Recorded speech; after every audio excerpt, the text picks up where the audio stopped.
So hello everyone, आज हम explain करेंगे गैलेक्सी एम्परर का एपिसोड 11। इसके पहले वीडियो का लिंक आपको डिस्क्रिप्शन में मिल जाएगा, तो आप वहां से चेकआउट कर सकते हैं। तो जैसा कि पिछले एपिसोड में हमने देखा था, डार्लिंग ने सोल पिल खाने के बाद उसे अपने पेरेंट्स के विजन दिखे थे और उसे पता लगा था कि किसी ने उसकी कल्टीवेशन की कोर को बचपन में ही डैमेज कर दिया था। साथ ही उसकी मुलाकात लिंची और मस्कीटो से हुई। मस्कीटो ने ट्रेजर को हासिल करने के लिए लिंची और डार्लिंग को एक स्ट्रॉन्ग फॉर्मेशन में कैद कर दिया था, मगर इन दोनों ने मिलकर उसे तोड़ दिया। अब आगे तो हम देखते कि जैसे ही वो फॉर्मेशन टूट गया, डार्लिंग ने सेकंड अटैक मस्कीटो पर कर दिया। मस्कीटो को तो यकीन नहीं हो रहा था कि डार्लिंग उस पर भारी पड़ रहा है, जिसके बाद डार्लिंग डार्क स्टार स्वॉर्ड की मदद से एक ही अटैक में मस्कीटो का काम तमाम कर देता है। मगर मस्कीटो का फॉर्मेशन बहुत स्ट्रॉन्ग था, जिसे ब्रेक करने में डार्लिंग की काफी पावर जाया हो गई थी, जिस वजह से वो अब बहुत कमजोर फील कर रहा था। तभी लिंची तुरंत ही उसके पास आकर उससे पूछती है कि तुम ठीक तो हो ना, जिस पर डार्लिंग कहता है मेरी फिक्र मत करो, मेरे पास पिल्स है, तो उन्हें कंज्यूम करके मैं बिल्कुल ठीक हो जाऊंगा। अब वो दोनों देखते कि मस्कीटो वहीं पर पड़ा हुआ था।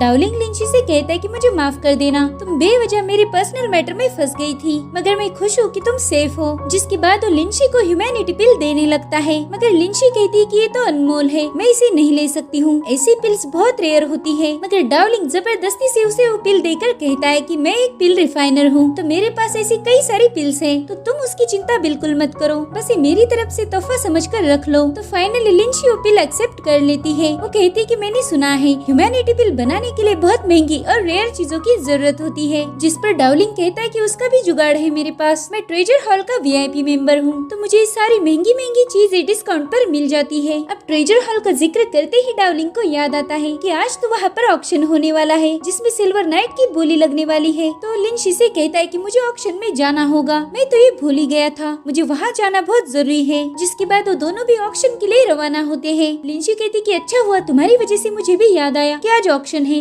नहीं तो ये मौका मेरे हाथ से चला जाता। तो अब लिंची उससे पूछती कि वैसे तुम्हें सिल्वर नाइट क्यों चाहिए, इसमें ऐसी क्या खास बात है। तो डार्लिंग बताता है कि सिल्वर नाइट की मदद से मैं ट्राई इनकार्नेशन ड्यूरेबिलिटी के सेकंड लेवल पर पहुंच जाऊंगा। सिल्वर नाइट की मदद से इस टेक्निक को सीखना काफी आसान हो जाएगा। तो अब डार्लिंग उससे पूछता है कि वैसे तुम क्या खरीदना चाहती हो ऑक्शन से, जिस पर लिंची कहती मैं तो बस ऑक्शन देखने जा रही हूँ, मैंने कभी ऑक्शन नहीं देखा, तो मेरा भी टाइम पास हो जाएगा। वो कहती कि वैसे तो मेरा नाम लिंची है और आज से हम दोनों फ्रेंड्स भी हैं। और तभी लिंची को एक लड़की आवाज देती है, उसका नाम लिंग्यू था। वो दोनों भी एक दूसरे से मिलकर काफी खुश थे। लिंग्यू पूछती है कि तुम कहाँ जा रही हो और ये बंदा कौन है तुम्हारे साथ। तो लिंची बताती है कि ये मेरा दोस्त डार्लिंग है और हम दोनों मिलकर ऑक्शन जा रहे हैं। अब लिंची उसकी फ्रेंड के बारे में डार्लिंग को बताने लगती है। वो कहती है कि ये लिंग्यू है और ये फायर सेक की डिसाइपल है, और सबसे जरूरी बात ये भी तुम्हारी जैसी ही पिल रिफाइनर है। अब वहाँ पर वू जिमिंग नाम का एक बंदा भी था, जो कि वू फैमिली का सदस्य था, और उसके साथ उसके दो दोस्त भी थे, और ये लोग भी ऑक्शन ही जा रहे थे। अब लिंग्यू लिंची से कहते हैं कि क्यों ना हम सब मिलकर ही ऑक्शन जाएं, तुम लोग भी हमारे साथ आ सकते हो, हमारे पास वीआईपी पास है। तो डार्लिंग सोचने लगता है कि ये तो फायर सेक के लोग हैं, ये लोग पिल रिफाइनिंग के लिए मशहूर है, तो अगर मैं इनके साथ थोड़ा टाइम स्पेंड करूंगा तो मुझे भी कुछ चीजें सीखने को मिल सकती है, इसलिए वो उनके साथ जाने के लिए राजी होता है। अब रास्ते में लिंची लिंग्यू से पूछती है कि तुमने तो वू जिमिंग के साथ शादी करने के लिए मना किया था, तो फिर आज तुम उसके साथ ऑक्शन में क्यों जा रही हो। तो लिंग्यू उसे धीरे से बताने लगती है, मैं अभी मार्केट में ही उससे मिली थी और उसके पास वीआईपी पास है, तो मैंने सोचा भीड़ में खड़े रहने से अच्छा है कि इसके साथ चली जाऊं। तुम्हें तो पता है ना, मैं मौके का फायदा उठाने में माहिर हूँ। डार्लिंग ने उसकी सारी बातें सुन ली थी। वो सोचता है कि ये लड़कियां भी ना पता नहीं इतनी मतलबी क्यों होती है। दरअसल डार्लिंग को भी किसी ने धोखा दिया था, इसलिए अब वो लड़कियों से थोड़ा बच के ही रहता है। जिसके बाद ये लोग ऑक्शन हॉल में पहुँच जाते हैं। वहाँ की डोर पर लिंची की एक और दोस्त थी,